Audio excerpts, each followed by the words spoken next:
안녕하십니까. 세상을 하나님으로 주장자 MB플렉스 미디어 총괄부장 김태호입니다. 오늘 휴생역에서 MBC를 가는 지하 터널을 가고 있는데요. 오늘 학연직 시리즈 30번째 합격 면접 필살기 이렇게 해서 면접에 대한 여러 가지 사례를 제가 한번 정리해서 보내드리려고 하는데 오늘 또 독특하게 수생역에서 MBC로 가는 지하 터널을 가고 있습니다. 터널이 이렇게 생겼어요. 이렇게 생겨서 지금 터널 입구까지 나오면 바로 이제 MBC와 SBS 이렇게 YTN이 보이는 그런 구조가 되어 있죠. 그래서 오늘 면접 팁에 대한 이야기를 사례를 통해서 이렇게 한번 진행해 보도록 하겠습니다. 제가 터널 나왔습니다. 터널 나와서 지금 계단을 걸어 올라가겠습니다. 계단을 걸어 올라가면은 오른쪽에 MBC, 왼쪽에는 SBS 그리고 YTN 이렇게 보이고 있습니다. 그래서 이렇게 횡단보도를 건너서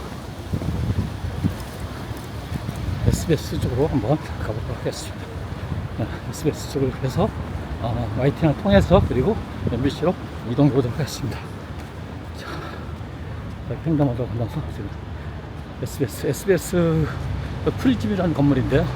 SBS 자회사가 이렇게 여기 안에 있습니다. 자회사가 있고 여러 가지 SBS 여러 가지 채널들이 이렇게 있고 예능 프로그램도 여기서 녹화를 하고 그런 곳이 되겠습니다. 그래서 오늘 PPT 내용을 정리해서 한번 그 내용을 보도록 하겠습니다. 내용 소개를 진행해 보도록 하겠습니다. 먼저 자기소개에 대해서 이렇게 질문을 할 텐데요. 그 내용을 보도록 하겠습니다.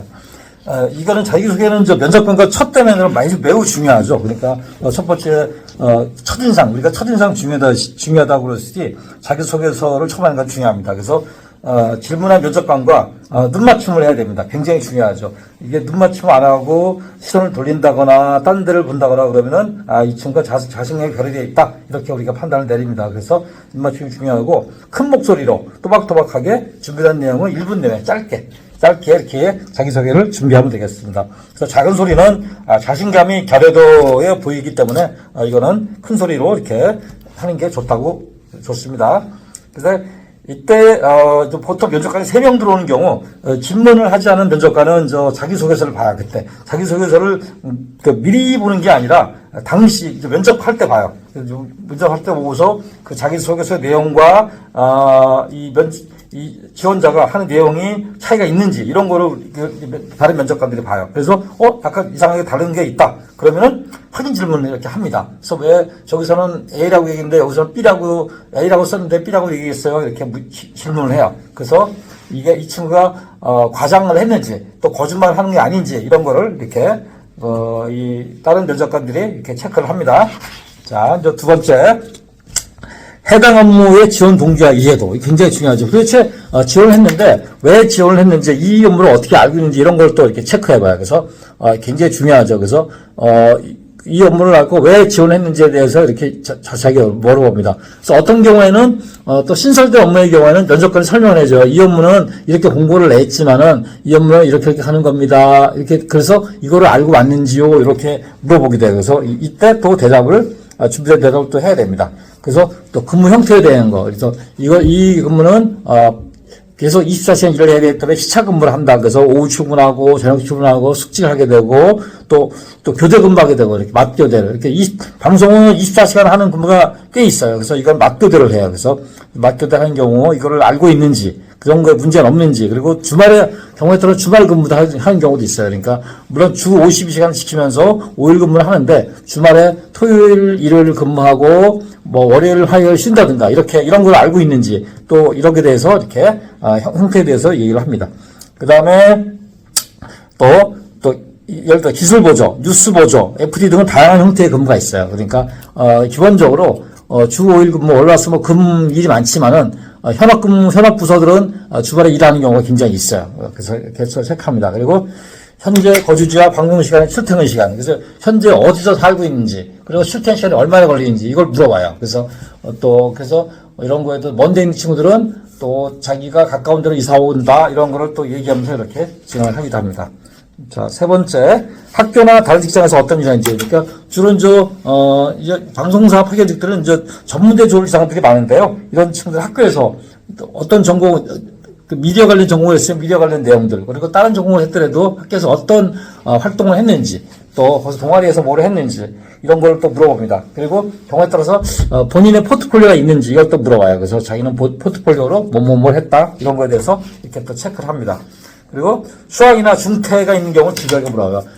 굉장히 그 방송사에 싫어하는 편 중에 하나인데요. 휴학한 사람들의 또 왜 싫어하냐면 수학은 언제든지 이 사람은 또 일을 그만두고 복학을 한다고 그만둘 수가 있어요. 그러면 또 면접을 해야 되잖아요. 그래서 휴학자들은 별로 이렇게 좋아하지 않고 중퇴도 학업을 마치지 않았기 때문에 나는 또 다시 학교를 들어가야 되겠어요. 라고 해서 그만두는 친구들 가끔 있어요. 그래서 중퇴 휴학자들은 굉장히 요거에 대해서 자세히 물어보고, 약간 면접에서 불리할 수가 있어요.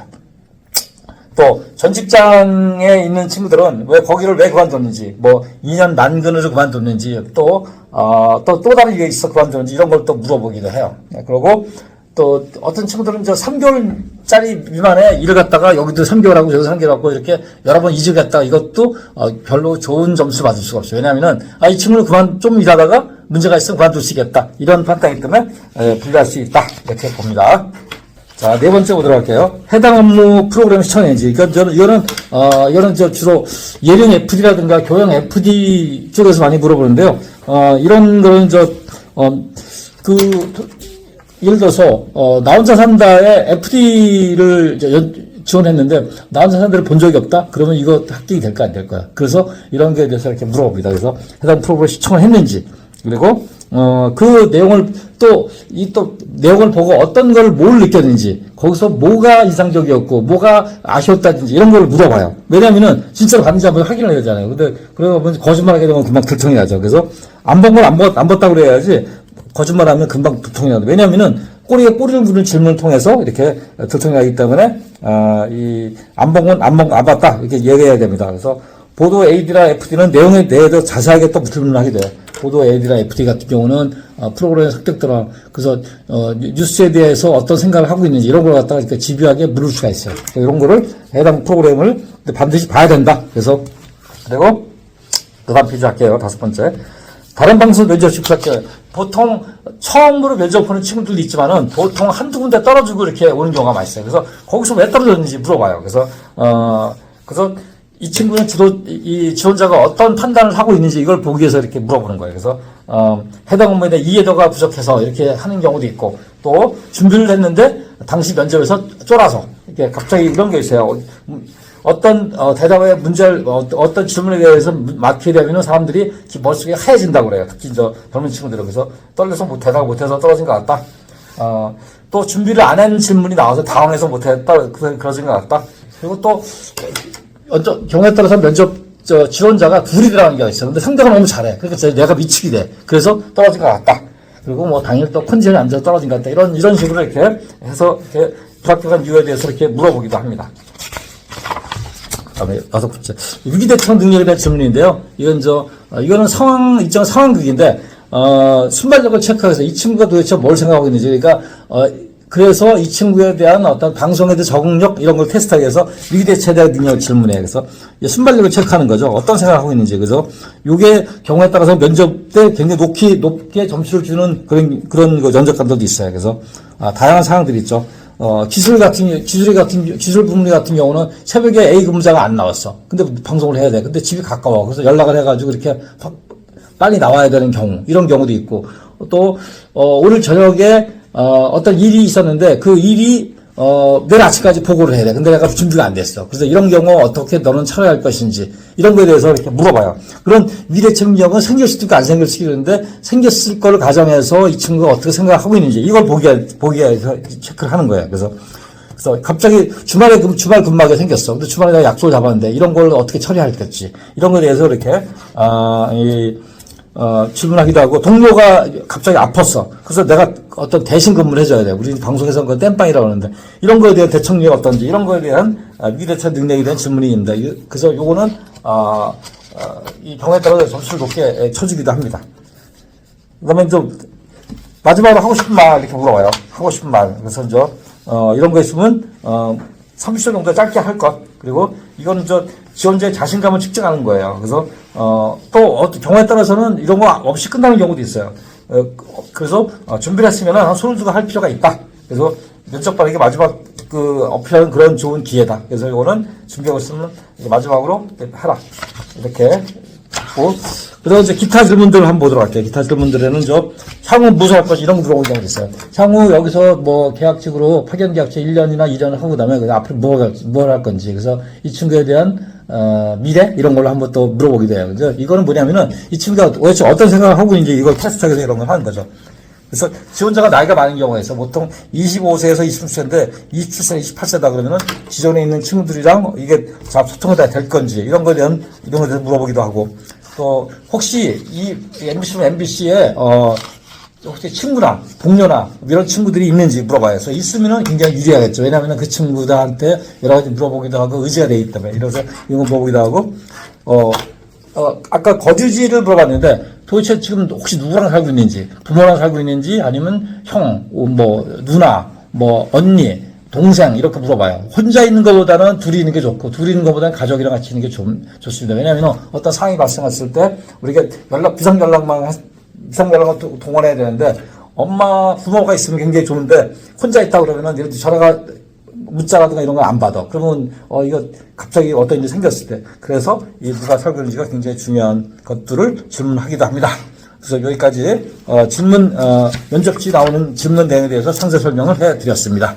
PPT의 내용 잘 보셨는지요? 이렇게 PPT에 있는 면접에서 나오는 질문들을 좀 상세하게 제가 설명을 해드렸습니다. 그래서 그런 질문들 말고 또 다른 질문들도 있을 수 있겠지만은 대략 보면은 그 정도 내용에서 이렇게 질문을 하게 됩니다. 그래서 그거를 잘 준비하고 또 대처한다면 여러분들의 면접에서 떨지 않고 좋은 결과가 있으리라 봅니다. 가장 중요한 거는 떨지 않는 거야. 떨면 모든 것이 다 글로 함몰되기 때문에 이거를 떨지 않고 제가 준비한 거를 잘 가서 면접에서 하신다면 좋은 결과가 있으리라 봅니다. 그래서 제가 파견 관련 30강체인데요. 또 31강체부터는 또 색다른 내용으로 또 다른 시각에서 접근해서 여러분의 방송사 파견 업무를 도와드리도록 하겠습니다. 그래서 파견 업무에 궁금한 분이라든가 취직을 하고자 하는 분들은 이 아래 보이는